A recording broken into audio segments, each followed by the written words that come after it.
കുറേ സ്റ്റേറ്റുകളിൽ ജോലി ചെയ്തിട്ടുണ്ട്. മറ്റുള്ള സ്റ്റേറ്റ് കിട്ടുന്ന അത്ര റെസ്പെക്റ്റ് കേരളത്തിൽ നിന്ന് കിട്ടാറില്ല. മത്സരങ്ങളിൽ പങ്കെടുക്കുമ്പോഴൊക്കെ മാറ്റി നിർത്തപ്പെട്ടിട്ടുണ്ടോ? ഉണ്ട്, പല പ്രാവശ്യം. ഒളിമ്പിക്സിൽ ടീമംഗമായി, പക്ഷെ മത്സരിക്കാൻ പറ്റിയില്ല. ഒഴിവാക്കി നിർത്തിയതിൽ ഒരു വിഷമം തോന്നിയിട്ടുണ്ട്? തീർച്ചയായിട്ടും ഉണ്ട്. ഇപ്പോഴും അതൊരു മാനസിക വിഷമമായിട്ടുണ്ട് അതിനകത്ത്. നമുക്കത് ചെയ്യാൻ പറ്റില്ല. അത്രയും കഷ്ടപ്പെട്ടു ഒരു വർഷങ്ങളോളം അധ്വാനിച്ചിട്ട് ആ ലാസ്റ്റ് നിമിഷത്തിൽ ചെയ്യാൻ പറ്റാതിരിക്കുന്ന ഒരു അവസ്ഥ എന്ന് പറയുമ്പോൾ അത് വല്ലാത്തൊരവസ്ഥ തന്നെയാണ്. വിവിധ ജാതിയിലുള്ളവർ, മതത്തിലുള്ളവർ, വർഗത്തിലുള്ളവർ, അങ്ങനെ ഒരു വേർതിരിവ് എപ്പോഴെങ്കിലും നിങ്ങൾക്കിടയിലുണ്ടോ? എല്ലാവരുടെയും ക്യാമ്പിനകത്ത് സർവ്വമത അവരെ ആചരിക്കാൻ വേണ്ടിയിട്ടുള്ള നമ്മളതിനുള്ള ടെമ്പിളുകളോ അതുപോലെയുള്ള ഇതെല്ലാം എല്ലാ ക്യാമ്പുകളിലും ഉണ്ട്. അതുകൊണ്ട് അതിനൊന്നും ഒരു ബുദ്ധിമുട്ടും അവിടെ ഇല്ല. എല്ലാവർക്കും അവരുടെ ആചാരങ്ങളെ എങ്ങനെയാണെന്ന് വെച്ചാൽ പ്രെയർ ചെയ്യാനുള്ള അവസരങ്ങൾ കൊടുക്കാറുണ്ട്. ഭയന്നിട്ടാണോ പെൺമക്കളെ സ്പോർട്സ് സ്കൂളുകളിലേക്ക് വിടാതിരിക്കുന്നത്? കേരളത്തിൽ ഏറ്റവും കൂടുതൽ പെൺകുട്ടികൾ ആ ടീമിലൊരു മെമ്പേഴ്സായിരുന്നു. പക്ഷേ കഴിഞ്ഞ ഒളിമ്പിക്സിൽ ഒരു പെൺകുട്ടി പോലും അതിനകത്ത് പാർട്ടിസിപ്പേറ്റ് ചെയ്തിട്ടില്ല എന്നുള്ളത് ഭയങ്കര ദുഃഖകരമായിട്ടൊരു അവസ്ഥയായിരുന്നു. ലോക കായികമേളയെ ഒളിമ്പിക്സിൽ പങ്കെടുത്ത നിരവധി കായിക താരങ്ങളെ നമുക്കറിയാം. അക്കൂട്ടത്തിൽ ഇന്ത്യയുടെ അഭിമാനമായി മാറി 2000-ലെ സിഡ്നി ഒളിമ്പിക്സിലും 2002-ലെ ഏഷ്യൻ ഗെയിംസിലും ഓട്ടത്തിൽ മികവ് പുലർത്തിയ മഞ്ജിമ കുര്യാക്കോസാണ് നമുക്കൊപ്പം അതിഥിയായുള്ളത്. നമസ്കാരം. നമസ്കാരം. എന്താണ് പുതിയ ഓണത്തിൻ്റെ വിശേഷങ്ങൾ? പുതിയ ഓണത്തിൻ്റെ വിശേഷമൊന്നുമില്ല. ഏകദേശം ഒരു 10-15 വർഷങ്ങൾക്ക് ശേഷമാണ് ഓണം ആഘോഷിക്കാൻ കേരളത്തിലേക്ക് വന്നത്. ഇതിനു മുമ്പൊന്നും ഇങ്ങനൊരു അവസരം കിട്ടിയിട്ടില്ല. അപ്പോൾ അതിൻ്റെതായ ഒരു ത്രില്ലുണ്ട് വന്നതിൽ. ജോലി തിരക്കിൻ്റെ ഇടയിൽ ഓണം ആഘോഷിക്കാൻ കഴിഞ്ഞിട്ടില്ലേ? ജോലി തിരക്കിൻ്റെ ഇടയിൽ ഞങ്ങൾക്ക് പറ്റുന്ന പോലെയൊക്കെ ഞങ്ങളുടെ ക്യാമ്പിൽ ഓണം ആഘോഷിക്കാറുണ്ട്.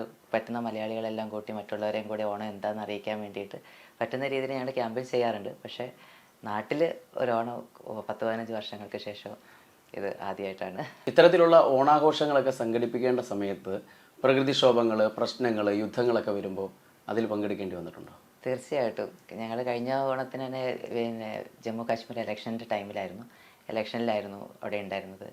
അതുപോലെ തന്നെ മിക്ക ഓണ സമയത്തും എവിടെയെങ്കിലും വല്ല കോമ്പറ്റീഷനുകളിലോ അല്ലെങ്കിൽ പിന്നെ ഇതുപോലെയുള്ള ഓപ്സ് ഡ്യൂട്ടികളിലൊക്കെ കണ്ടിന്യൂ ആയിട്ട് പങ്കെടുത്തുകൊണ്ടിരിക്കുകയാണ്. മഞ്ജിമ കുര്യാക്കോസ് ഒളിമ്പ്യൻ ആണെന്നുള്ളത് ഒരുപാട് ആൾക്കാർക്ക് അറിയാം. പക്ഷെ എന്ത് ജോലിയാണ് ചെയ്യുന്നത് പലർക്കും അറിയില്ല. CRPF-ലെ സെക്കൻഡ് ഇൻ കമാൻഡൻ്റാണ്. അതെ, ഞാനിപ്പോൾ CRPF-ലെ സെക്കൻഡ് ഇൻ കമാൻഡൻ്റായിട്ട് ജോലി ചെയ്യുന്നു. ഇപ്പോൾ 126-ാം ബറ്റാലിയത്തിൽ ജമ്മു കാശ്മീരിലാണ് ഇപ്പോൾ പോസ്റ്റിംഗ് ആയിരിക്കുന്നത്. ഓൺ പ്രൊമോഷൻ ട്രാൻസ്ഫർ ആയതാണ് ഇപ്പോൾ അങ്ങോട്ടേക്ക്. അപ്പോൾ ഇത്തവണത്തെ ഓണം കേരളത്തിലാണ്? ഇത്തവണത്തെ ഓണം കേരളത്തിലാണ്. സാധാരണ ഒരു കുടുംബത്തിൽ ജനിച്ചു വളർന്ന ആളാണ്, അതും വയനാട്ടിൽ. ഒരു തേയിലത്തോട്ടത്തിൻ്റെ നടുവിലാണ് ജനിച്ചു വളർന്ന് കേട്ടിട്ടുണ്ട്. എന്താണ് അതിൻ്റെ ശരിയായ ചരിത്രം? ഞങ്ങൾക്ക് ആക്ച്വലി അവിടെ ഒരു ടീ എസ്റ്റേറ്റ് ആണ്. അപ്പം ജനിച്ചു വളർന്നതും അമ്മ ജോലി ചെയ്യുന്നതും അച്ഛൻ ജോലി ചെയ്തതൊക്കെ ആ ടീ എസ്റ്റേറ്റിൽ തന്നെയാണ്. അപ്പം ഇപ്പോഴും വീട് ഉള്ളത് എസ്റ്റേറ്റിൽ തന്നെയാണ് ഉള്ളത്. അപ്പോൾ തേയിലത്തോട്ടത്തിൻ്റെ നടുക്കുള്ള ഒരു വീട്ടിൽ തന്നെയാണ് ജനിച്ചു വളർന്നതും സ്കൂളിൽ പോയതും എല്ലാം. അമ്മ നേഴ്സായിരുന്നല്ലേ? അതെ, അവിടെ തന്നെ ഈ എസ്റ്റേറ്റിൻ്റെ തന്നെ ഹോസ്പിറ്റലിൽ നേഴ്സായിട്ട് വർക്ക് ചെയ്യായിരുന്നു. അവിടുന്ന് 8ാം ക്ലാസ്സിൽ പഠിക്കുമ്പോൾ സ്പോർട്സിലേക്ക് വന്നു. ഈ 8ാം ക്ലാസ് വരെയും സ്കൂളിലെ നർത്തകിയായും കലാകാരിയായും നിറഞ്ഞിരുന്ന ആളാണ്. എങ്ങനെയാണ് ആ ഒരു ജീവിതം എന്ന് പറയാമോ? അത് ആർട്സിലോടായിരുന്നു കൂടുതൽ താല്പര്യം. ഡാൻസും അങ്ങനെയുള്ള കലാപരിപാടികളിലൊക്കെ കൂടിയായിരുന്നു. പക്ഷേ എൻ്റെ ഹൈറ്റ് സ്കൂളിൽ വെച്ച് നോക്കുന്ന സമയത്ത് ഹൈറ്റ് ഒരുപാട് കൂടുതലായിരുന്നു മറ്റു കുട്ടികളെ അപേക്ഷിച്ചിട്ട്. അപ്പോൾ എൻ്റെ ഹൈറ്റ് കാരണം അന്നത്തെ ഫിസിക്കൽ എഡ്യൂക്കേഷൻ ടീച്ചറിന് തോന്നി ഇത് സ്പോർട്സ് ചെയ്യുമെന്ന് തോന്നിയിട്ട് സാറാണ് ഇതിലേക്ക് എന്നെ തിരിച്ചു വിട്ടത്. പക്ഷേ സാറിനെ കാണാതെ പല പ്രാവശ്യം ഞാൻ ഓടി ഒളിക്കാൻ ശ്രമിച്ചിട്ടുണ്ട്. പക്ഷേ സാറ് വിട്ടില്ല. ഉയരം ഒരു അനുഗ്രഹമായല്ലേ? പിന്നീട് അത് ഒരു അനുഗ്രഹമായി മാറി. ഈ ഒരു ജോലിയിലേക്ക് വന്ന ശേഷം പലപ്പോഴും മത്സരങ്ങളിൽ പങ്കെടുക്കുമ്പോഴൊക്കെ മാറ്റി നിർത്തപ്പെട്ടിട്ടുണ്ടോ? ഉണ്ട്, പല പ്രാവശ്യം. അതിൻ്റെ വിഷമങ്ങൾ എപ്പോഴും നിറഞ്ഞു നിൽക്കുക. കാരണം ഒളിമ്പിക്സിൽ ടീമംഗമായി, പക്ഷെ മത്സരിക്കാൻ പറ്റിയില്ല. പല വലിയ മത്സരങ്ങളിലും ടീമിൽ ഉൾപ്പെടുത്തിയെങ്കിലും ട്രാക്കിൽ ഇറങ്ങാൻ കഴിഞ്ഞിട്ടില്ല. ആ ഒരു പെർഫോമൻസ് ചെയ്തിരുന്നെങ്കിൽ മെഡൽ എടുക്കാമെന്നൊക്കെ തോന്നിയിരുന്നു? ഇല്ല, നമ്മൾ ടീം മെമ്പർ ആയിരുന്നു അതിനകത്ത്. പക്ഷെ ഓൾറെഡി ആ ടീം അതിനകത്ത് മെഡൽ എടുത്തിരുന്നു. അപ്പോൾ പിന്നെ എടുക്കാമായിരുന്നു എന്നുള്ളൊരു അതിനകത്തൊരു ഇതില്ലായിരുന്നു. ഓൾറെഡി ടീം ഒഴിവാക്കി നിർത്തിയതിൽ ഒരു വിഷമം തോന്നിയിട്ടുണ്ടോ? അത് തീർച്ചയായിട്ടും ഉണ്ട്. ഇപ്പോഴും അതൊരു മാനസിക വിഷമമായിട്ടുണ്ട് അതിനകത്ത്. നമുക്കത് ചെയ്യാൻ പറ്റില്ല. അത്രയും കഷ്ടപ്പെട്ടു ഒരു വർഷങ്ങളോളം അധ്വാനിച്ചിട്ട് ആ ലാസ്റ്റ് നിമിഷത്തിൽ ചെയ്യാൻ പറ്റാതിരിക്കുന്ന ഒരു അവസ്ഥ എന്ന് പറയുമ്പോൾ അത് വല്ലാത്തൊരവസ്ഥ തന്നെയാണ്. അപ്പോൾ അതിലിപ്പോഴും ഒരു ദുഃഖമായിട്ട് കിടക്കുക. ചില സമയത്തൊക്കെ ഇപ്പോഴും ഇത്ര വർഷങ്ങൾക്ക് ശേഷം നമ്മൾ ചില സമയങ്ങളിലൊക്കെ രാത്രിയൊക്കെ സ്വപ്നം കാണാറുണ്ട്, ഞാൻ കോമ്പറ്റീഷനിൽ പങ്കെടുക്കുന്നു, ആ കോമ്പറ്റീഷനിലേക്ക് പോകുന്നു എന്നൊക്കെ. കാരണം പുതിയ ഒളിമ്പിക്സ് വരിക, അല്ലെങ്കിൽ കൂടുതൽ വേൾഡ് അത്ലറ്റിക്സ് വരിക, ഇങ്ങനെയുള്ള കോമ്പറ്റീഷനൊക്കെ വരുമ്പോൾ നമ്മൾ പേപ്പറിലൊക്കെ കാണുമ്പോൾ നമ്മളത് വായിച്ച് കഴിയുമ്പോൾ നാച്ചുറലായിട്ട് അത് ഓട്ടോമാറ്റിക്കലി നമ്മൾ പോകുന്ന പോലെയൊക്കെ ആയിട്ട് തോന്നും. ഇത് ആരോടെങ്കിലും ഇതിങ്ങനെ തുറന്നു പറഞ്ഞിട്ടുണ്ടോ, എനിക്ക് ഇങ്ങനെ ഒരു വിഷമം ഉണ്ടായിട്ടുണ്ടെന്ന്? ഇല്ല, പറഞ്ഞിട്ടില്ല. സങ്കടമായിട്ട് തന്നെ അത് നിലനിൽക്കുന്നുണ്ട്. അതുകൊണ്ടായിരിക്കും ഇടയ്ക്കിടയ്ക്ക് ഇങ്ങനെ പോകുന്ന പോലെയൊക്കെ സ്വപ്നമൊക്കെ കാണാറുള്ള, എപ്പോഴും കോമ്പറ്റീഷനൊക്കെ പോകുന്ന പോലെയായിട്ട് തോന്നാറുണ്ട്. ഇപ്പോൾ മത്സരങ്ങളൊന്നും പങ്കെടുക്കാറില്ലല്ലോ അല്ലേ? ഇല്ല. ഇപ്പോൾ ഒരു വെറ്ററൻസിൻ്റെ ഒരു മത്സരം, ഒരു ഓട്ട മത്സരം വന്നാൽ ട്രാക്കിൽ ഇറങ്ങാൻ പറഞ്ഞാൽ ഇറങ്ങുമോ? തീർച്ചയായിട്ടും ഇറങ്ങാൻ പറ്റും. കാരണം എന്ന് വെച്ചാൽ നമ്മൾ ഓൾറെഡി ഇപ്പോൾ ഒരു ഫോഴ്സിൽ വർക്ക് ചെയ്യുന്ന ഒരു മെമ്പറാണ്. അപ്പോൾ നമ്മൾ ഓൾറെഡി ഫിസിക്കലി ഫിറ്റാണ്. നമുക്ക് രാവിലെ മുതൽ നമ്മൾ ഫിസിക്കൽ ആക്ടിവിറ്റിയിലൂടെയാണ് നമ്മുടെ ദിവസം തന്നെ തുടങ്ങുന്നത്. അപ്പോൾ അവിടെ 1.5 മണിക്കൂർ പരേഡ് ഉണ്ട്, അതുപോലെ തന്നെ റണ്ണിങ് ഉണ്ട്. ഫിസിക്കൽ ആക്ടിവിറ്റീസ് മുഴുവൻ ചെയ്തതിന് ശേഷമാണ് നമ്മൾ ഡ്യൂട്ടി പ്രവേശിക്കുന്നത്. ഇപ്പോഴും ഓട്ടം നിർത്തിയിട്ടില്ലല്ലേ? ഇല്ല, ഫോഴ്സിൽ അത് സാധ്യമല്ലല്ലോ. നമ്മൾ ഫിസിക്കൽ ആക്ടിവിറ്റി ചെയ്തുകൊണ്ടിരിക്കണമല്ലോ. നിങ്ങൾ ചെയ്യുന്ന ജോലി ഒരു ചെറിയ ജോലിയല്ല. കാരണം രാജ്യരക്ഷയുടെ ഭാഗമായിട്ടുള്ള ഒരു വളരെ വലിയ ജോലിയാണ്. ഏതൊക്കെ സ്ഥലങ്ങളിൽ ജോലി ചെയ്തിട്ടുണ്ട്? ഞാൻ ജമ്മു കാശ്മീർ ചെയ്തിട്ടുണ്ട്, പിന്നെ നാഗാലാൻഡ്, പിന്നെ അയോധ്യ അമ്പലം. ഈ അയോധ്യയിൽ വലിയ പ്രശ്നം നടക്കുന്ന സമയത്ത് പിന്നെ അതിനുശേഷം ലക്നൗ ഹൈക്കോടതി, വാറങ്കൽ നക്സൽ ഏരിയയിൽ വർക്ക് ചെയ്തിട്ടുണ്ട്. ആ ഒരു അനുഭവം ഒന്ന് പറയാമോ? നക്സലുകളുടെ മേഖലയിൽ എപ്പോഴും ജീവൻ നഷ്ടപ്പെടാവുന്ന ഒരു അവസ്ഥയിലാണ് നമ്മളുള്ളത്. എപ്പോൾ വേണമെങ്കിലും അപകടം സംഭവിക്കാം, എവിടുന്ന് വേണമെങ്കിലും ആക്രമണം വരാം. നിങ്ങളെപ്പോലെ ഒരാൾ, പ്രത്യേകിച്ച് ലേഡിയാണ്, ഇതിനെങ്ങനെ തരണം ചെയ്തു? നക്സൽ ഏരിയയിൽ എന്ന് പറയുമ്പോൾ നമുക്ക് രാവിലെ നമ്മൾ പോകുന്നു, പിന്നെ പെട്രോളിംഗ് ഡ്യൂട്ടിക്ക് പോകുന്നു, അല്ലെങ്കിൽ ഒരു ഏരിയ ഡോമിനേഷൻ ചെയ്യാൻ വേണ്ടി പോകുന്നു.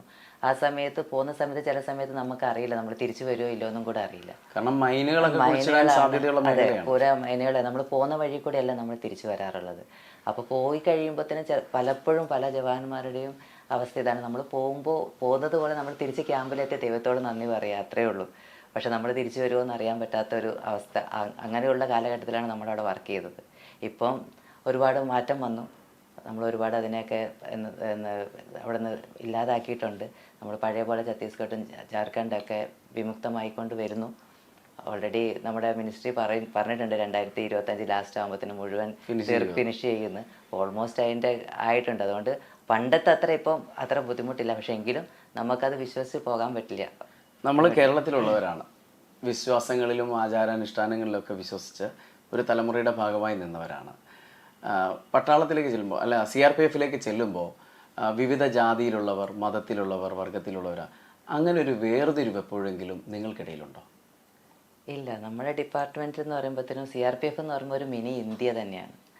അതിനകത്ത് എല്ലാ സ്റ്റേറ്റുകളും അതിനകത്ത് ഇൻവോൾവ് ആണ്. മതക്കാർ ഇപ്പോൾ പറഞ്ഞ പോലെ തന്നെ എല്ലാവരും ഉണ്ട്. അപ്പോൾ എല്ലാവരും മറ്റുള്ളവരെ കൾച്ചറെ റെസ്പെക്റ്റ് ചെയ്ത്, അതുപോലെ തന്നെ അവരുടെ എന്ത് ഉത്സവം വന്നിട്ടുണ്ടെങ്കിൽ അത് നമ്മൾ ആരാധനയ്ക്ക് സ്വാതന്ത്ര്യം ഉണ്ടല്ലേ? എല്ലാത്തിനും സ്വാതന്ത്ര്യം. എല്ലാവരുടെയും ക്യാമ്പിനകത്ത് സർവ്വമത അവരെ ആചരിക്കാൻ വേണ്ടിയിട്ടുള്ള നമ്മളതിനുള്ള ടെമ്പിളുകളോ അതുപോലെയുള്ള ഇതെല്ലാം എല്ലാ ക്യാമ്പുകളിലും ഉണ്ട്. അതുകൊണ്ട് അതിനൊന്നും ഒരു ബുദ്ധിമുട്ടും അവിടെ ഇല്ല. എല്ലാവർക്കും അവരുടെ ആചാരങ്ങളെ എങ്ങനെയാണെന്ന് വെച്ചാൽ പ്രെയർ ചെയ്യാനുള്ള അവസരങ്ങൾ കൊടുക്കാറുണ്ട്. CRPF എത്തിയിട്ട് എത്ര വർഷമായി? CRPF നമ്മൾ സ്പോർട്സ് ഞാൻ പ്രീ ഡിഗ്രി കഴിഞ്ഞ ഉടനെ തന്നെ കയറിയതാണ്, ജോലി ചെയ്തതാണ്. അപ്പം നമുക്ക് സ്പോർട്സ് മാത്രം ചെയ്താൽ മതിയായിരുന്നു. സെൻട്രൽ അത്ലറ്റിക് ടീമിൽ മെമ്പറായിട്ട് നിന്നാൽ മതിയായിരുന്നു. അപ്പം ജോലി ചെയ്യണ്ടായിരുന്നു. പിന്നെ ഫിസിക്കലി ഞാൻ ജോലിയിലേക്ക് പ്രവേശിച്ചത് 2010 മുതലാണ്. കേരളത്തിൽ നിന്നുള്ള കായിക താരമാണ്, പ്രത്യേകിച്ച് വയനാടിൻ്റെ ഒളിമ്പ്യൻ എന്നാണ് അറിയപ്പെടുന്നത്. എന്തുകൊണ്ടാണ് കേരളത്തിൽ ഒരു ജോലി തിരഞ്ഞെടുക്കാതിരുന്നത്? ആദ്യം കിട്ടിയത് സെൻട്രൽ ഗവൺമെൻറ്റിലായിരുന്നു ജോലി കിട്ടിയത്. അതിനുശേഷം ഞങ്ങൾ മെഡലൊക്കെ വന്നതിന് ശേഷം ഒരുപാട് ട്രൈ ചെയ്തിരുന്നു, പക്ഷെ തന്നില്ല. ഒരുപാട് കായിക താരങ്ങൾ ഇപ്പോഴും ജോലിയില്ലാതെ കൂലിപ്പണി ചെയ്ത് ജീവിക്കുന്ന കാഴ്ച കണ്ടിട്ടുണ്ട്. വളരെ സങ്കടകരമായി തോന്നിയിട്ടുണ്ട്. അവരിപ്പോഴും ജോലിക്ക് വേണ്ടിയിട്ട് സമരം ചെയ്തും കഷ്ടപ്പെട്ടും ബുദ്ധിമുട്ടിയും പലരും ആത്മഹത്യ ചെയ്തു പോയവരുമുണ്ട്. അങ്ങനെയുള്ള ആളുകളെ എപ്പോഴെങ്കിലും അറിഞ്ഞിട്ടുണ്ടോ അവരെക്കുറിച്ച്? നമ്മളിപ്പോൾ സ്പോർട്സിലെ പഴയ ഒരുപാട് താരങ്ങൾ ഇവരുടെ എടുക്കുന്ന, ഇപ്പോൾ പ്രമോദ് സാർ അങ്ങനെയുള്ള, അതുപോലെ തന്നെ കുറേ ഒരു മിഷൻ സ്റ്റാർട്ട് ചെയ്തിട്ടുണ്ട് ഒരുപാട്. അപ്പോൾ അവരിലൂടെ അവർ ഓരോ അത്ലറ്റുകളെ കണ്ടിട്ടാണ് ഇപ്പോൾ അവർ എന്താ പറയുന്നത് പിന്നെ അവരുടെ സ്റ്റോറികളിലും ഫേസ്ബുക്ക് അവരുടെ ഇതിനകത്തൊക്കെ എടുത്ത് കഴിയുമ്പോഴാണ് നമ്മളിതൊക്കെ അറിയുന്നത്. കാരണം നമ്മൾ കേരളത്തിൽ വളരെ വിരളമായിട്ടാണ് വരുന്നത്, ജോലി സ്ഥലത്ത് തന്നെയാണ്. അപ്പോൾ അവരിലൂടെ അറിയുന്നുണ്ട്.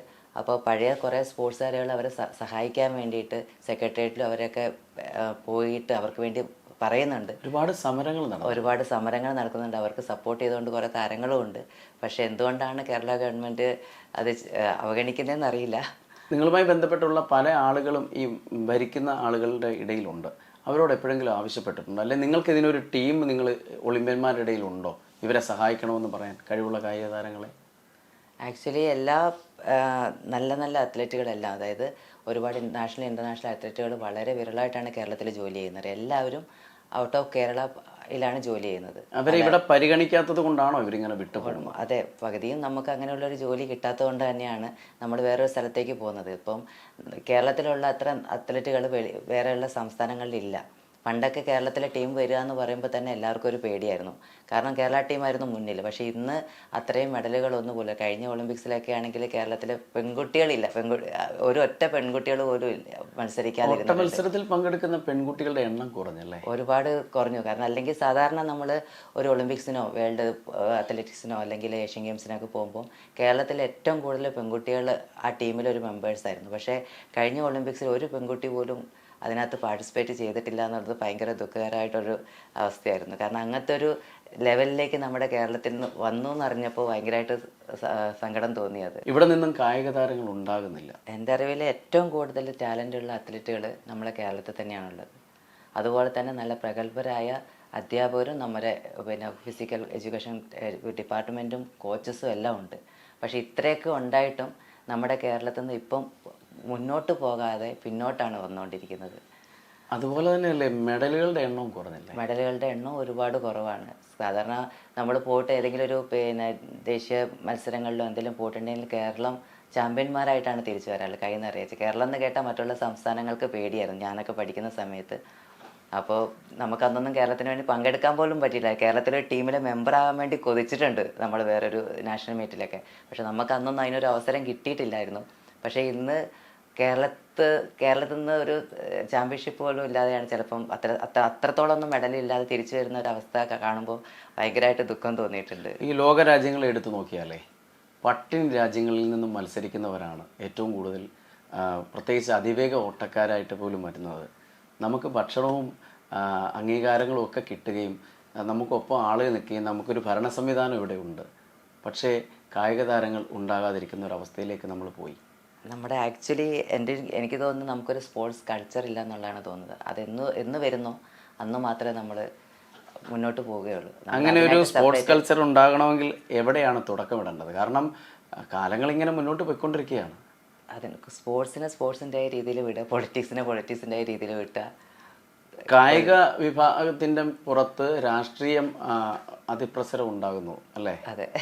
സ്പോർട്സുമായി ബന്ധമില്ലാത്ത ആളുകൾ ഇതിൻ്റെ തലപ്പത്ത് വരുന്നത് കൊണ്ടാണോ അങ്ങനെ സംഭവിക്കുന്നത്? സ്പോർട്സിലായിട്ട് കൂടുതൽ അതിന് അറിവുള്ളവർ അതിനകത്തുണ്ടെങ്കിൽ നമുക്ക് ഇപ്പം നമ്മളൊരു ആ മേഖലയിൽ നമുക്ക് അറിവുള്ളവരാണെങ്കിൽ നമുക്ക് അവർക്ക് വേണ്ടി കൂടുതൽ ചെയ്യാൻ കഴിയും. കാരണം നമ്മളത് സ്പോർട്സുകാർക്ക് എന്തൊക്കെയാണ് ആവശ്യം, അവർക്ക് അതിനെക്കുറിച്ച് അവർക്ക് അറിവുണ്ട്. അപ്പോൾ അവർ കൂടുതലായിട്ട് എന്തൊക്കെ ചെയ്യാൻ പറ്റുമെന്ന് അവർക്ക് സ്വന്തമായിട്ട് ചെയ്യാൻ കഴിയും.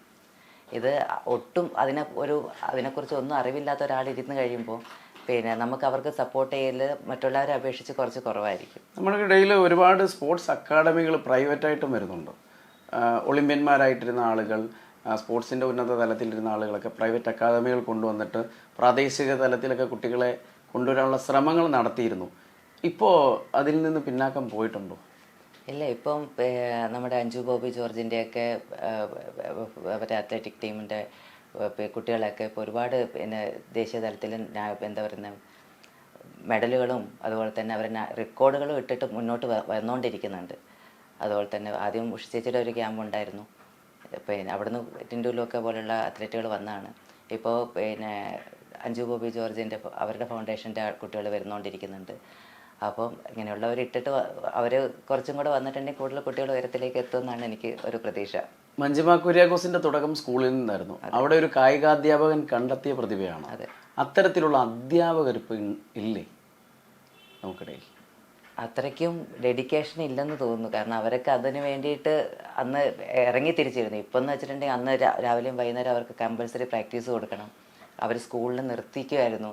അത് കഴിഞ്ഞിട്ട് കുട്ടികളെ വീട്ടിലെത്തിക്കുക, ഇതെല്ലാം ഇതായിരുന്നു. പക്ഷേ ഇപ്പോഴത്തെ കാലഘട്ടം മാറി. ഇപ്പം മാതാപിതാക്കൾക്കും കുട്ടികളെ വെളിയിൽ വിടാനുള്ള പേടിയോ ഒറ്റയ്ക്ക് വിടാനുള്ള പേടികളോ അല്ലാണ്ട് ഇപ്പം നടന്നുകൊണ്ടിരിക്കുന്നത്. അപ്പോൾ എല്ലാവർക്കും പത്രം തുറന്നാലും ടി വി തുറന്നാലൊക്കെ കാണുന്നത് ഇതുകൊണ്ട് പല ന്യൂസുകളാണല്ലോ. അപ്പോൾ അതൊക്കെ കൊണ്ടുള്ള പേടി ഈ കൊണ്ടായിരിക്കും. കായികാധ്യാപകരിൽ നിന്നുള്ള ഒരുപാട് പീഡന കഥകളൊക്കെ പുറത്തു വന്നിരുന്നു. അതുകൊണ്ട് ഭയന്നിട്ടാണോ പെൺമക്കളെ സ്പോർട്സ് സ്കൂളുകളിലേക്ക് വിടാതിരിക്കുന്നത്? അങ്ങനെയൊന്നും എനിക്ക് തോന്നില്ല. അതിനൊന്നും അത്രയ്ക്കൊന്നും ഈ പറയുന്ന തരങ്ങളൊന്നും ഉണ്ടെന്ന് തോന്നില്ല. ഉണ്ടാവുമായിരിക്കും റെയർ കേസുകൾ. പക്ഷേ ഇപ്പോൾ നമ്മൾ ഒരു കാലഘട്ടത്തിൽ GV രാജ സ്പോർട്സ് സ്കൂൾ പോലെ തോമസ് മാഷിനെ പോലെയുള്ള കായികാധ്യാപകരോ പിന്നീട് അവർ വളർത്തിയതുപോലെയുള്ള വളർന്നു വരാവുന്ന കായിക പ്രതിഭകളോ പിന്നീട് ഉണ്ടാവുന്നില്ല. അത്തരത്തിലുള്ള അവസ്ഥയിലേക്ക് എത്തിച്ചേർന്നല്ലേ? അതെ, തോമസ് മാഷ്, കൈമൾ സാറ്, അങ്ങനെയുള്ള അധ്യാപകർ അന്നത്തെ കാലത്ത് കുട്ടികളെ കൊണ്ടുവന്ന് ആ കുട്ടികളുടെ പേരാണ് ഇന്നും നിലനിൽക്കുന്നത്. അവരുടെ തോമസ് മാഷൊക്കെ കൈപിടിച്ച് കൊണ്ടുവന്ന കുട്ടികൾ. പക്ഷേ ഇന്ന് അവരില്ല. അവരെ പോലുള്ള അത്രയും ഡെഡിക്കേറ്റഡ് ആയ സ്വന്തം മക്കളെ പോലെ തന്നെ കൂടെ ചേർത്ത് നിർത്തി സ്വന്തം വീട്ടിൽ നിർത്തി അവർക്ക് താമസ സൗകര്യവും ഭക്ഷണവും കൊടുത്തും അവരെ പ്രാക്ടീസ് ചെയ്യിപ്പിക്കും. അങ്ങനെയൊക്കെ ചെയ്ത അങ്ങനെയുള്ള കായിക അധ്യാപകരൊക്കെ കിട്ടാൻ ഉള്ള ഒരു ഭാഗ്യം നമ്മുടെ കേരളത്തിൽ ഉണ്ടായിട്ടുണ്ട്. പക്ഷെ അതുപോലുള്ള കോച്ചസ് ഇനിയും ഉണ്ടാവണം എന്നാണ് ഒരാഗ്രഹം. ഒരുപാട് അത്ലറ്റുകൾ നമുക്കുണ്ടാവും. സാഹചര്യങ്ങളാണ് മനുഷ്യനെ അതെ ഓരോ തലങ്ങളിലേക്ക് എത്തിക്കുന്നത്. മഞ്ജുമ കുര്യാക്കോസിന്റെ സാഹചര്യം വളരെ മോശമായിരുന്നു. വിശദിക്കാൻ പറ്റുമോ? ഇല്ല, അതൊന്നും വളരെ കഷ്ടത നിറഞ്ഞ ബാല്യമായിരുന്നു. ഒരുപാട് അംഗങ്ങളുള്ള കുടുംബം, ഫാമിലിയിൽ വളരെ പട്ടിണിയും ദാരിദ്ര്യവും അറിഞ്ഞു വളർന്ന കുട്ടിയാണ്. സ്കൂളിലെ അധ്യാപകരുടെ സഹായം ഒന്നുകൊണ്ട് മാത്രം പഠിച്ചു വളർന്ന ആളല്ലേ? അതെ. പഴയകാല ഓർമ്മകളൊന്ന് പറയാമോ? പഴയകാലം എന്ന് പറഞ്ഞിട്ടുണ്ടെങ്കിൽ ഞങ്ങൾ പറഞ്ഞല്ലോ എസ്റ്റേറ്റിലായിരുന്നു താമസിച്ചുകൊണ്ടിരുന്നത് ഞങ്ങൾ. അപ്പം അടുത്തടുത്തടുത്ത് കുഞ്ഞു വീടുകളായിരുന്നു എല്ലാം. ഒരു ലൈനിൽ തന്നെ ഒരുപാട് വീടുകൾ. അപ്പോൾ നമ്മളൊക്കെ രാവിലെ എണീക്കുന്നു. പിന്നെ അന്ന് എക്സാം കാലമായിരിക്കും, ഓണക്കാലം എന്ന് പറയുന്ന എക്സാം കാലമായിരിക്കും. പരീക്ഷയ്ക്ക് രാവിലെ പോകുന്നു. അത് കഴിഞ്ഞ് വന്ന ഉടനെ ആദ്യത്തെ ജോലി എന്ന് പറഞ്ഞാൽ കാട്ടിലേക്ക് ഇറങ്ങി കണ്ട പൂക്കളെല്ലാം പറിക്കുക, ഇലകളൊക്കെ പറിച്ചുകൊണ്ട് വരിക. പിന്നെ അതിനെല്ലാം ഇലകളൊക്കെ മുറിച്ച് വെക്കുക. എന്നിട്ട് എല്ലാം കൂടെ ഒരു സൈഡിലേക്ക് എടുത്ത് വെക്കുക. ഒരുപാട് കുട്ടികളുണ്ടല്ലോ അങ്ങനെ അടുത്തടുത്ത വീടുകളിൽ. അപ്പോൾ എല്ലാവരും കൂടെ പുറത്തു പോയി പിന്നെ പൂക്കളൊക്കെ ശേഖരിച്ച് കൊണ്ടുവരും. അതുപോലെ ഇലകളൊക്കെ ശേഖരിച്ച് പല കളറുകളിലെ ഇലകളൊക്കെ അന്നൊക്കെ കാടുകളിൽ ഇഷ്ടം പോലെ ഉണ്ടല്ലോ. അതെല്ലാം പറിച്ചു കൊണ്ടുവന്ന് കാടുണ്ട്. അതെ, അതൊക്കെ കൊണ്ടുവന്ന് അരിഞ്ഞെല്ലാം വെച്ച് നമ്മൾ വെക്കും എല്ലാം. പിന്നെ രാവിലെ അമ്മയുടെ അടുത്ത് പറയാം, അമ്മ ഒരു പൂക്കളം ഇട്ടു. അപ്പം അപ്പുറത്തെ വീട്ടിലിടുന്നുണ്ട്, ഇപ്പുറത്തെ വീട്ടിൽ എല്ലാവരും ഇട്ടുമ്പോൾ നമുക്കൊരു എല്ലാ വീടുകളിലും ഇടും. അപ്പോൾ നമുക്ക് ഇട്ടതാ എന്ന് പറയും. അപ്പോൾ നമ്മളെല്ലാം പൂക്കളെല്ലാം കൊണ്ടുവന്ന് വെക്കും അമ്മ ഹോസ്പിറ്റലിൽ നിന്ന് വരുമ്പോഴത്തേക്കും. അപ്പോൾ അതൊരു ഭയങ്കര ഒരു എക്സൈറ്റ്മെൻ്റ് ആയിരുന്നു. ഓണം എന്ന് പറയുന്ന ഓണം വരണം. അപ്പോഴാണ് നമ്മൾ അന്നത്തെ കാലത്തൊക്കെ ഒരു ചൊല്ലുണ്ടല്ലോ, കാണാൻ പറ്റും ഓണം ഉണ്ടണം എന്നുള്ളത്. അപ്പോൾ അതായിരുന്നു. കാരണം നമുക്കൊരു ഓണം വന്നെങ്കിലേ അന്ന് നല്ലൊരു കുറേ ഭക്ഷണം കാണാനും ഫസ്റ്റ് ഉടുപ്പ് ഒരു നല്ല എന്നൊക്കെ ഓണക്കാലത്ത് ഒരു ഉടുപ്പ് കിട്ടും, പുതിയൊരു ഉടുപ്പ് കിട്ടണമെങ്കിൽ അന്നൊക്കെ ഒരു എക്സൈറ്റ്മെൻറ്റ്. ഓണം എന്ന് പറയുന്നത് ഊഞ്ഞാലാടാം, പിന്നെ ഡ്രസ്സ് കിട്ടാം, പലതരമുള്ള ആഹാരങ്ങൾ, പിന്നെ അപ്പുറത്തെ ഇപ്പുറത്തെ വീട്ടിലൊക്കെ പോയി ഭക്ഷണം കഴിക്കുക, പായസം. അപ്പോൾ അതൊക്കെ പിന്നെ കുറെ കളികൾ, വീടുകൾ തമ്മിൽ നല്ലൊരു ബന്ധമുണ്ടായിരുന്നു. പരസ്പരം ഭയങ്കര ബന്ധമുണ്ടായിരുന്നു. അവിടെ ജാതി മതമൊന്നും ഇടപെട്ടില്ല. അവിടെ അങ്ങനത്തെ ഒന്നുമില്ല. എന്തായാലും ഭാഗ്യം കൊണ്ട് അത്തരത്തിലുള്ളൊരു മേഖലയിൽ തന്നെയാണ് എത്തിയത്. അതെ. റീൽസുകളെ കുറിച്ചൊന്ന് പറയണം. കാരണം മഞ്ജുമ കുര്യാക്കോസിനെ പെട്ടെന്ന് ഇപ്പോൾ ഓർത്തെടുക്കുമ്പോൾ റീൽസുകളിൽ തിളങ്ങി നിൽക്കുന്ന ഒരു താരമാണ്. വളരെ വ്യത്യസ്തമായിട്ട്. കാരണം നിങ്ങൾ ഭയങ്കര ടെൻഷൻ പിടിച്ചൊരു മേഖലയാണ് ഈ ജോലി. അതിൻ്റെ ഇടയിൽ ചിരിക്കാനും കൂടെയുള്ള സഹപ്രവർത്തകരെയും കൂടെ ആ റീൽസിൽ ഉൾപ്പെടുത്തുന്നുണ്ട്. എത്രത്തോളം ഈ കൂടെയുള്ളവർ ഒത്തു നിൽക്കുന്നുണ്ട്? ആക്ച്വലി കഴിഞ്ഞ കൊറോണ ഇരുന്ന സമയത്ത് നമ്മളെല്ലാവരും ഭയങ്കര ടെൻഷനൊക്കെ ആയിട്ടിരിക്കുന്ന സമയമായിരുന്നു. ആ സമയത്ത് ചുമ്മാ ഒരു ടൈം പാസിന് മോള് കൂടെ കൂടി ചെയ്തതാണ്. പിന്നെ അത് കഴിഞ്ഞ് വന്നപ്പോൾ ചില സമയത്തൊക്കെ ഭയങ്കരമായിട്ട് നമുക്ക് ജോലി സ്ഥലത്തൊക്കെ ഇങ്ങനെ ടെൻഷൻസ് ഒക്കെ ഉണ്ട്. അപ്പോൾ നമ്മൾ ആ ടെൻഷനകത്ത് പോയി കഴിഞ്ഞാൽ നമ്മൾ മെൻ്റലി ഡിസ്റ്റർബ് ആകുമെന്നല്ലാതെ, അല്ലെങ്കിൽ ഡിപ്രഷൻ മൂഡിലേക്ക് പോകുമെന്നല്ലാതെ അതിനകത്ത് നമുക്കൊരു പരിഹാരമൊന്നുമില്ല. അപ്പം നമ്മൾ അതിൽ നിന്നൊക്കെ ഒന്ന് മാറ്റിയെടുക്കാൻ വേണ്ടിയിട്ട് ഇങ്ങനെ റീൽസൊക്കെ ചെയ്ത് കഴിയുമ്പോൾ എനിക്ക് പെട്ടെന്ന് ഞാൻ എന്തെങ്കിലും ടെൻഷൻ ഉണ്ടെങ്കിൽ അതങ്ങ് മറക്കും. അപ്പം നമ്മൾ ഒരു സ്ഥലത്തുനിന്ന് മൈൻഡ് ഡൈവേർട്ട് ചെയ്യാൻ വേണ്ടിയിട്ട് തുടങ്ങി വെച്ചതാണ്. ഇതിപ്പോൾ നിങ്ങളുടെ ആ യൂണിറ്റിനിടയിൽ ഭയങ്കര വൈറലാണ്. ആൾക്കാർ നിങ്ങളുടെ കൂടെയുള്ള സഹപ്രവർത്തകരും ഇതിൻ്റെ ഒപ്പം ചേർന്ന് റീൽസുകളിൽ അഭിനയിച്ചു തുടങ്ങി. അതെ, എല്ലാവരും ഉൾപ്പെടുത്തും. നിങ്ങളുടെ എക്സർസൈസുകൾ പോലും റീൽസായി വന്നു തുടങ്ങി. അപ്പം നമ്മളിപ്പോൾ എക്സസൈസുകളും അതുപോലെ തന്നെ മോർണിംഗ് സെക്ഷനിലൊക്കെ നമ്മളിപ്പോൾ സ്പോർട്സ് ചെയ്യുക അല്ലെങ്കിൽ ഓടുന്ന 5 കിലോമീറ്റർ ഓടുന്നൊക്കെ പറയുമ്പോഴത്തേനും ഇപ്പോഴും 5 കിലോമീറ്റർ ഓടുമോ? ഓടും. ഓടുന്നൊക്കെ പറയുമ്പോൾ നമുക്കൊരു ബുദ്ധിമുട്ട്, കുറച്ച് ഓടി കഴിയുമ്പോഴത്തേനും ആർക്കും അങ്ങനെ അതുപോലെ എക്സസൈസ് ഒന്നും ചെയ്യാൻ പറ്റില്ല.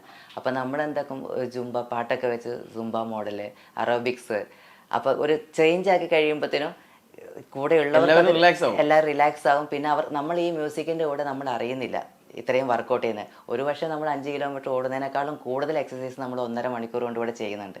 അപ്പം നമ്മളെന്തൊക്കെ ചെറിയ ചെറിയ ഷോർട്സ് ആക്കിയിട്ട് അതിനെ ഇട്ട് കഴിയുമ്പോഴത്തേനും ബാക്കിയുള്ളവർ അത് കണ്ടു കഴിഞ്ഞിട്ട് അവർക്കും കൂടെ ചെയ്യാനുള്ളൊരു ഇൻസ്പിറേഷൻ വരും. ഓക്കെ, ഫിസിക്കൽ ആക്ടിവിറ്റി ചെയ്യാം.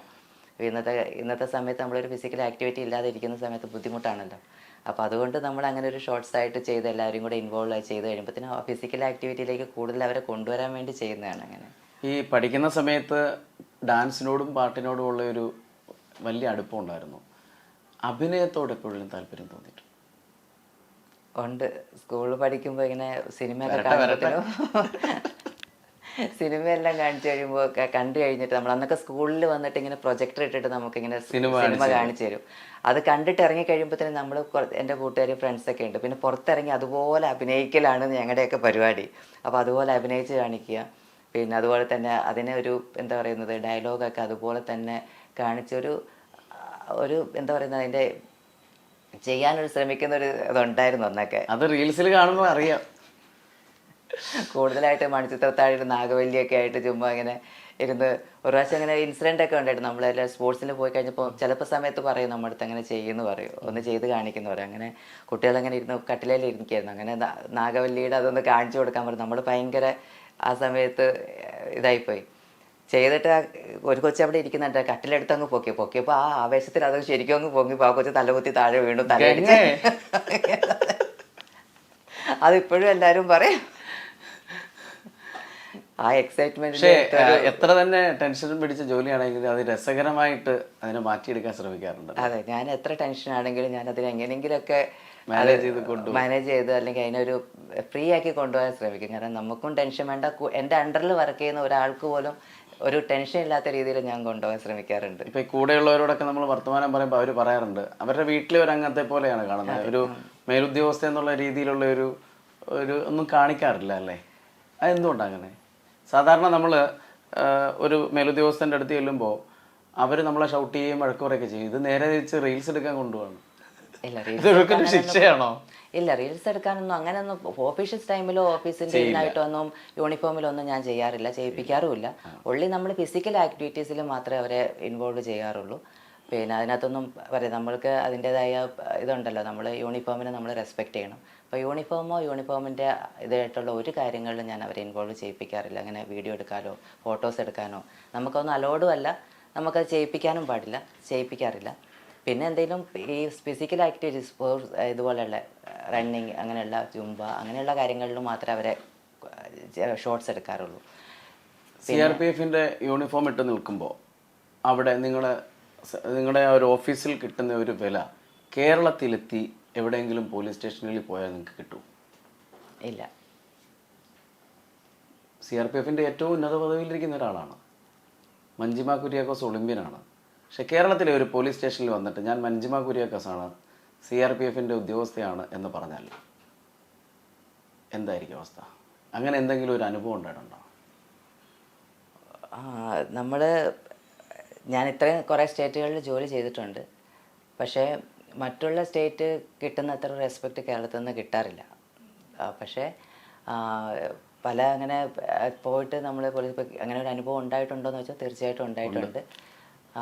പക്ഷേ 1-2 പേരെ പറയാനുണ്ട്. നമുക്ക് ഒരുപാട് ഹെൽപ്പ് ചെയ്ത പോലീസ് ഉദ്യോഗസ്ഥരും ഉണ്ട് അതിനകത്ത്. പോലീസ് സ്റ്റേഷനിൽ പോയിട്ട് വളരെ ബാഡായിട്ടുള്ള, അതായത് അവരെ എൻ്റെ അണ്ടറിൽ ഒരു 100ഓളം സബ് ഇൻസ്പെക്ടർമാരുണ്ട്.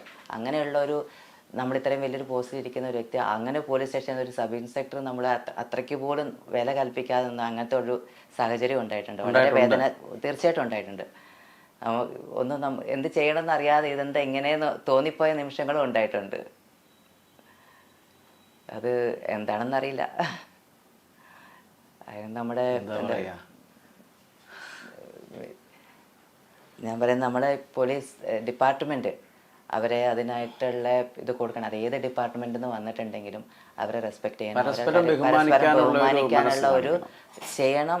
അവരടുത്ത് അത് പറഞ്ഞു കൊടുക്കണം എന്നുള്ളതാണ് എൻ്റെ ഒരു ഇത്.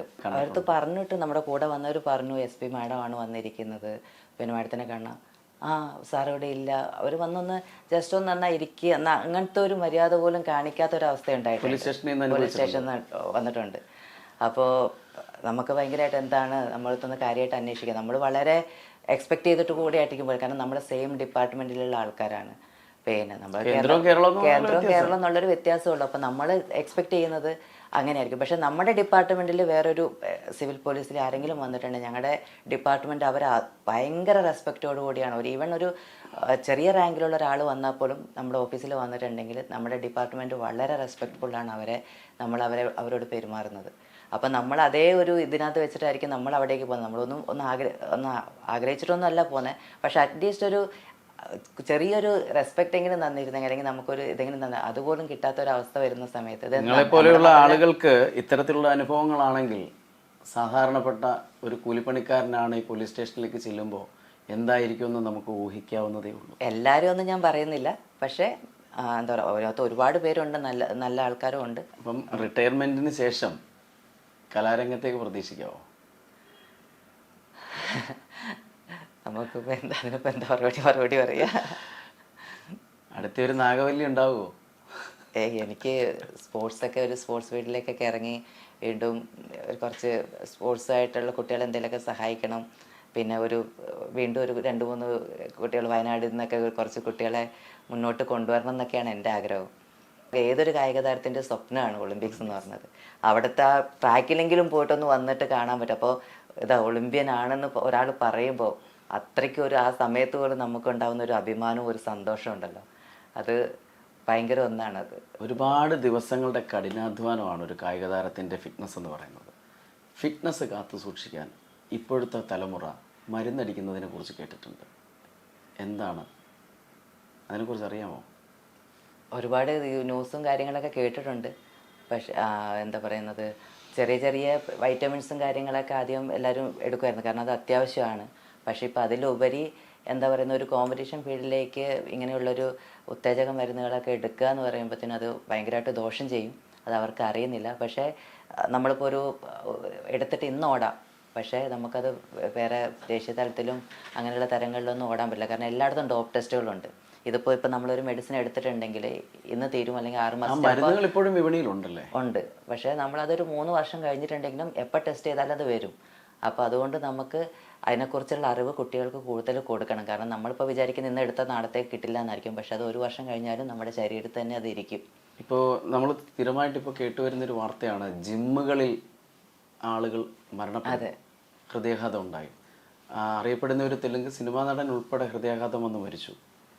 അപ്പോൾ അതൊക്കെ ഈ മരുന്നടിയുടെ ഒരു കൂടുതൽ കൊണ്ട് തന്നെ ആയിരിക്കില്ലേ? ഇപ്പം ജിമ്മുകളിലും ഒരുപാട് പ്രോട്ടീൻസ് പൗഡറുകൾ, അതുപോലെ തന്നെ ക്രിയാറ്റിൻസ്, ഇതെല്ലാം കൊടുക്കുന്നുണ്ട്. അപ്പോൾ ഇത് ഏതൊക്കെ തരത്തിലുള്ളതാണ് അവർ കഴിക്കുന്നത്, അതിൻ്റെ അളവുകൾ എത്രയാണ്, ഓവർഡോസ്, ചിലപ്പം കൂടുതൽ ബോഡി ബിൽഡ് ചെയ്യാൻ വേണ്ടിയിട്ട് അവർ കൂടുതൽ ഓവർഡോസ് കഴിക്കുകയാണോ, അതല്ല കുറേ ജിമ്മ് നടത്തുന്നവരും അവരുടെ ഇതിന് വേണ്ടിയിട്ട് അഡ്വർടൈസ്മെന്റിന് വേണ്ടിയിട്ട് മസിൽ പെരുപ്പിച്ച് കാണിക്കുന്നതാണ് ആരോഗ്യമെന്നുള്ള ഇതിനകത്ത് അവർ, അതെ. അപ്പോൾ അവരതിനകത്ത് കൂടുതൽ ചെയ്യുമ്പോൾ തന്നെ അത് അവർക്ക് ദോഷമായിട്ട് തന്നെയാണ് വരുന്നത്. ഇപ്പം എപ്പോൾ കേട്ടിട്ടുണ്ടെങ്കിലും ഇപ്പോൾ ജിമ്മിൽ ഇന്ന് ഒരാൾ കുഴഞ്ഞു വീണ് മരിച്ചു, ഇത് ഒരു മാസത്തിലൊരിക്കലും ഇപ്പോൾ കാണുന്നുണ്ട്. അത് മഴയുടെ കെടുതികളൊക്കെ പെട്ടെന്ന് മാറട്ടെ, നല്ലൊരോണം കുടുംബത്തോടൊപ്പം ഒന്നിച്ചാഘോഷിക്കാൻ, ഒന്നിച്ചോണം കൊണ്ടാടാൻ ഒളിമ്പ്യൻ മഞ്ജിമ കുര്യാക്കോസിന് കഴിയട്ടെ. Thank you. അങ്ങനത്തെ ഒരു സാഹചര്യം ഉണ്ടായിട്ടുണ്ട്, വളരെ വേദന തീർച്ചയായിട്ടും ഉണ്ടായിട്ടുണ്ട്. എന്ത് ചെയ്യണമെന്ന് അറിയാതെ ഇതെന്താ ഇങ്ങനെയെന്ന് തോന്നിപ്പോയ നിമിഷങ്ങളും ഉണ്ടായിട്ടുണ്ട്. അത് എന്താണെന്നറിയില്ല. നമ്മുടെ ഞാൻ പറയുന്നത് നമ്മുടെ പോലീസ് ഡിപ്പാർട്ട്മെൻറ്റ് അവരെ അതിനായിട്ടുള്ള ഇത് കൊടുക്കണം. അത് ഏത് ഡിപ്പാർട്ട്മെന്റിൽ നിന്ന് വന്നിട്ടുണ്ടെങ്കിലും അവരെ റെസ്പെക്ട് ചെയ്യണം, പരസ്പരം പരസ്പരം ബഹുമാനിക്കാനുള്ള ഒരു ബഹുമാനിക്കാനുള്ള ഒരു മനസ്സ് ചെയ്യണം, അവരടുത്ത് അത് പറഞ്ഞു കൊടുക്കണം എന്നുള്ളതാണ് എൻ്റെ ഒരു ഇത്. അവരടുത്ത് പറഞ്ഞിട്ട് നമ്മുടെ കൂടെ വന്നവർ പറഞ്ഞു SP മാഡം ആണ് വന്നിരിക്കുന്നത്, പിന്നെ മാഡത്തിനെ കാണാം, ആ സാർ ഇവിടെ ഇല്ല, അവർ വന്നൊന്ന് ജസ്റ്റ് ഒന്ന് എന്നാ ഇരിക്കുക എന്നാ, അങ്ങനത്തെ ഒരു മര്യാദ പോലും കാണിക്കാത്ത ഒരു അവസ്ഥ ഉണ്ടായിട്ടുണ്ട്. പോലീസ് സ്റ്റേഷനിൽ വന്നിട്ടുണ്ട്. അപ്പോൾ നമുക്ക് ഭയങ്കരമായിട്ട് എന്താണ് നമ്മളടുത്തൊന്ന് കാര്യമായിട്ട് അന്വേഷിക്കുക. നമ്മൾ വളരെ എക്സ്പെക്ട് ചെയ്തിട്ട് കൂടി ആയിരിക്കും പോയി, കാരണം നമ്മുടെ സെയിം ഡിപ്പാർട്ട്മെന്റിലുള്ള ആൾക്കാരാണ്. പിന്നെ നമ്മൾ കേന്ദ്രവും കേരളം എന്നുള്ളൊരു വ്യത്യാസമുള്ളൂ. അപ്പോൾ നമ്മൾ എക്സ്പെക്ട് ചെയ്യുന്നത് അങ്ങനെയായിരിക്കും. പക്ഷെ നമ്മുടെ ഡിപ്പാർട്ട്മെന്റിൽ വേറൊരു സിവിൽ പോലീസിൽ ആരെങ്കിലും വന്നിട്ടുണ്ടെങ്കിൽ ഞങ്ങളുടെ ഡിപ്പാർട്ട്മെന്റ് അവർ ഭയങ്കര റെസ്പെക്റ്റോടു കൂടിയാണ്, ഒരു ഈവൻ ഒരു ചെറിയ റാങ്കിലുള്ള ഒരാൾ വന്നാൽ പോലും നമ്മുടെ ഓഫീസിൽ വന്നിട്ടുണ്ടെങ്കിൽ നമ്മുടെ ഡിപ്പാർട്ട്മെന്റ് വളരെ റെസ്പെക്റ്റ്ഫുള്ളാണ് അവരോട് പെരുമാറുന്നത്. അപ്പം നമ്മൾ അതേ ഒരു ഇതിനകത്ത് വെച്ചിട്ടായിരിക്കും നമ്മൾ അവിടേക്ക് പോകുന്നത്. നമ്മളൊന്നും ഒന്ന് ആഗ്രഹിച്ചിട്ടൊന്നും അല്ല പോകുന്നത്, പക്ഷെ അറ്റ്ലീസ്റ്റ് ഒരു ചെറിയൊരു റെസ്പെക്റ്റ് എങ്കിലും തന്നിരുന്നെങ്കിൽ, അല്ലെങ്കിൽ നമുക്കൊരു ഇതെങ്കിലും തന്നെ അതുപോലും കിട്ടാത്ത ഒരു അവസ്ഥ വരുന്ന സമയത്ത് നിങ്ങളെപ്പോലെയുള്ള ആളുകൾക്ക് ഇത്തരത്തിലുള്ള അനുഭവങ്ങളാണെങ്കിൽ സാധാരണപ്പെട്ട ഒരു കൂലിപ്പണിക്കാരനാണ് ഈ പോലീസ് സ്റ്റേഷനിലേക്ക് ചെല്ലുമ്പോൾ എന്തായിരിക്കുമെന്ന് നമുക്ക് ഊഹിക്കാവുന്നതേ ഉള്ളൂ. എല്ലാവരും ഒന്നും ഞാൻ പറയുന്നില്ല, പക്ഷേ എന്താ പറയുക, അതിനകത്ത് ഒരുപാട് പേരുണ്ട്, നല്ല നല്ല ആൾക്കാരും ഉണ്ട്. അപ്പം റിട്ടയർമെന്റിന് ശേഷം കലാരംഗത്തേക്ക് പ്രതീക്ഷിക്കാവോ? നമുക്കിപ്പോൾ അതിനിപ്പോൾ എന്താ മറുപടി പറയുക? അടുത്തൊരു നാഗവല്ലി ഉണ്ടാവുമോ? എനിക്ക് സ്പോർട്സൊക്കെ, ഒരു സ്പോർട്സ് ഫീൽഡിലേക്കൊക്കെ ഇറങ്ങി വീണ്ടും കുറച്ച് സ്പോർട്സായിട്ടുള്ള കുട്ടികളെ എന്തെങ്കിലുമൊക്കെ സഹായിക്കണം. പിന്നെ വീണ്ടും ഒരു 2-3 കുട്ടികൾ വയനാട്ടിൽ നിന്നൊക്കെ കുറച്ച് കുട്ടികളെ മുന്നോട്ട് കൊണ്ടുവരണം എന്നൊക്കെയാണ് എൻ്റെ ആഗ്രഹം. ഏതൊരു കായിക താരത്തിൻ്റെ സ്വപ്നമാണ് ഒളിമ്പിക്സ് എന്ന് പറഞ്ഞത്. അവിടുത്തെ ആ ട്രാക്കിലെങ്കിലും പോയിട്ടൊന്ന് വന്നിട്ട് കാണാൻ പറ്റും. അപ്പോൾ ഒളിമ്പ്യൻ ആണെന്ന് ഒരാൾ പറയുമ്പോൾ അത്രയ്ക്കും ആ സമയത്ത് പോലും നമുക്കുണ്ടാകുന്ന ഒരു അഭിമാനവും ഒരു സന്തോഷവും ഉണ്ടല്ലോ, അത് ഭയങ്കര ഒന്നാണത്. ഒരുപാട് ദിവസങ്ങളുടെ കഠിനാധ്വാനമാണ് ഒരു കായിക താരത്തിൻ്റെ ഫിറ്റ്നസ് എന്ന് പറയുന്നത്.